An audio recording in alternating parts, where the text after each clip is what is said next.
did I just read? Ah, God.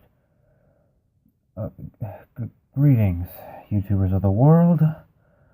I am Arcanum Fantasy, and today I bring you a review of something that is not a request from anyone, but just something I feel everyone should know about in order to avoid. Ladies and gentlemen, I present to you the fanfic known as Twilight's Falling. This thing is just, I don't, Alright. I've mentioned I don't do reviews on clop fiction. This is not clop fiction. This is something that I would expect to find if I ever had the massive lapse in judgment to look for a red room in the deep web. This thing is beyond a snuff film. This is beyond a twisted, demented fetish. Alright. Also, for the record, I may have gotten the name wrong because this stupid thing has gotten my mind so scrambled. So if the title of this video says something different, that's the true title. If what I just said was incorrect. Okay. The premise is actually not bad, but all the same, something I still think just gets completely destroyed by this fanfic's subject matter. Essentially, Chrysalis, Queen of the Changelings, decides to frame Twilight Sparkle for murder. Not a rather new concept, I'll admit, but this fanfic, let's just say, starts off really strong in the Ren Seeks Help department. Let's just put it this way. Chrysalis doesn't just kill Blue Blood. She rapes him, tortures him, rips him open, and then uses him as a urinal. I am not kidding. The writer, someone had to conceive this concept. This is just the first chapter, or prologue, or whichever. I legitimately don't know what the hell the writer was on when he created this thing. And here's something to keep in mind. That was the tamest form of massacre in this fic. Good Lord. Sweet Mother of God. Sweet Apple Massacre was much more tame than this. Anyway, Twilight, of course, gets arrested. And, well, apparently in this one she's also shipped with Rainbow Dash, so expecting that Twilight's probably going to get killed, Twilight decides to, well, one good romp with Rainbow through the bars. And just before she gets raped by a prison guard, manages to find a way to escape and leave Equestria. Of course, after leaving a special note for everyone, letting her know that pretty much that the whole thing was bogus. There's no way she could have committed such a crime and left herself with so much evidence against her, which I can actually, actually believe. Oh, for the record, this is Princess Twilight. So yeah, again,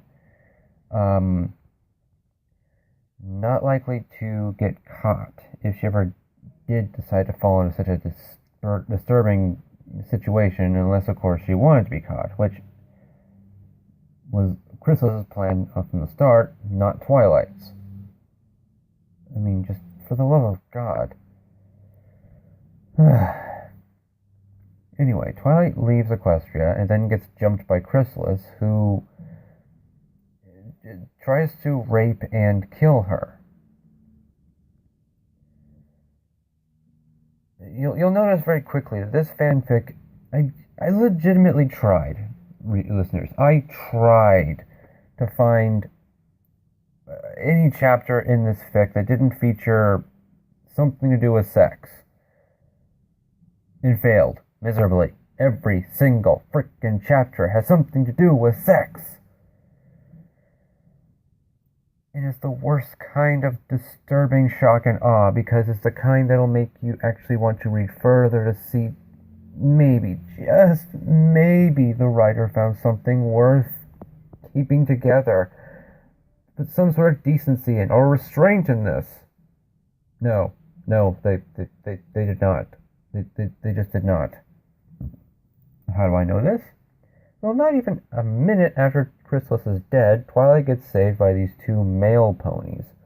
One's a dragon changeling hybrid. Cool idea. The other being, I guess, the same kind of pony as Sombra, and having the ability to conjure up dark tendrils or something. And also having more personality in a sense than main series Mod Pi. But that's not really the point. I mean, even while they're talking to Twilight, the changeling hybrid goes up behind the Umbral pony and starts banging his ass right in front of Twilight. Yes, and for the nanosecond, I consider these two characters interesting, and I kind of like them. And then the writer literally ends up screwing himself over. Or herself. I'm not really going to judge on gender here. Well, they find out Rainbow Dash got captured. And so what do? They find a cart, kill and rape the drivers. Not necessarily in that order. Get the Alicorn amulet from Zecora, who they rape and kill. Then, just for shits and giggles, does basically the same thing to Apple Bloom when she shows up. They get Rainbow Dash.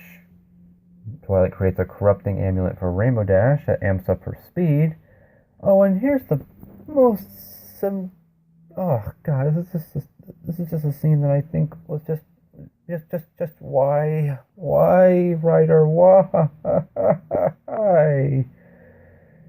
They have a scene where the four of them go to the Ponyville school, or rather get the schoolhouse teleported to the Badlands right to them, and just massacre the entire classroom while forcing Cheerilee to watch. And then just because I'm starting to get sick of talking about this, I'm just gonna sum it up like the scene. They do pretty much the same thing to Celestia and Luna. Only, let's put it this way, Celestia gets screwed over way more thoroughly than I think any other character in this goddamn fic has been, or ever will be. Trust me on this one. Alright. Now, the things I dislike that I'll just say I didn't mention yet. Spelling errors. Not too many, which means that the writer, at least if they were getting off on creating this thing, did manage to type up on their computer with both hands, if you catch my drift. Grammar? Good. Pacing? I don't think, well, if I'm going to be technical, the pacing wasn't so bad that it was just pretty much nothing but continuous sex scenes throughout the entirety of every single chapter. The writer at least managed to keep it to one, maybe two scenes a chapter. Of off error, honestly, I don't know. Let's just say it's a good thing I do have a therapist in real life. My OC here is probably going to need a couple dozen shots. The storyline. My god, I don't even know where to start. Alright. Is this thing salvageable? Yes, with a flamethrower. And possibly a nuke. This thing is just disturbing, horrible, and what the fuckery in every direction. Now, if you actually like this kind of stuff, and I'm not going to judge you, it's Everyone's got their dark fetishes, I suppose. It would, within this grouping, earn at least a 9.5 out of 10 in groupings that possess common decency. I would put this thing as a negative 300. Just, ugh. Alright, and now you're probably thinking, Arcanum, hold your horses. Why do you give something that has such disturbing and disgusting attributes such a beyond abysmal rating outside of a weird fetish alliance? When you gave Shirley's Garden, as well as the Muffin series, such high praise, one of which even earned an 11 out of 10 platinum rating? Well, it's simple. In those ones, especially in Shirley's Garden, it was all because the main character had a psychological breakdown.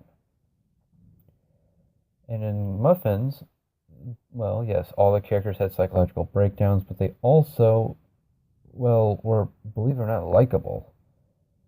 They also had some sort of justification in their own twisted form of logic for doing what they're doing. They didn't just do it for the, just for shits and giggles. For Cheerilee, it was because she believed that she was thinning out the bad apples in Equestria. In the fact that she was getting some sort of self-gratification out of it was just an unfortunate little twist that she didn't exactly see coming. No pun intended. Ever. As for the bakers in Muffins, it was specifically because the pony meat was originally just a form of secret ingredient. In addition, the other the four original bakers, Pinkie Pie, Inkie Pie, Minkie Pie, and Blinkie Pie, were all subjected to extremely oppressive situations and eventually driven insane. More specifically, with Inkie Pie being pretty much locked in a cellar for, what was it, 20 years, I think? 10, 20 years? And pretty much turned into a homicidal depressant. What's the motivation for evil Twilight and her her subordinates? Sexual gratification. Just for sexual gratification. That's it. They basically kill just for sex. And that's not a compelling reason. I mean, if they were into some sort of necrophilia deal or vore or something like that, it could probably make sense, but just, I've just got nothing here. Neither of them have any specific reasons, aside from the fact that they're the antagonists, to do the things that they do. And most of the killings aren't even, I guess you could say, necessary. They're just there to shock and awe you, or horrify you. Maybe I'm not the right audience for this sort of thing, but for those out there who look for grimdarks and they just happen to stumble across this is pretty much like wandering into a red room on the deep web. Way too much for any normal person to handle. Now, I believe there's nothing else I can really say about this thing without being too repetitive. So, this is where I'm going to end it. You all know the drill. Like, comment, subscribe, and if you're feeling generous, or like taking pity on me, stop by my Patreon account and leave a small donation. Because after all, just like therapy visits, every little bit helps. Now, if you excuse me, I have a giant bottle of Fireball whiskey and probably 13 episodes of My Little Pony Generation 3 to help get my mind back under control and back to its correct form of creation or functionality. So, farewell.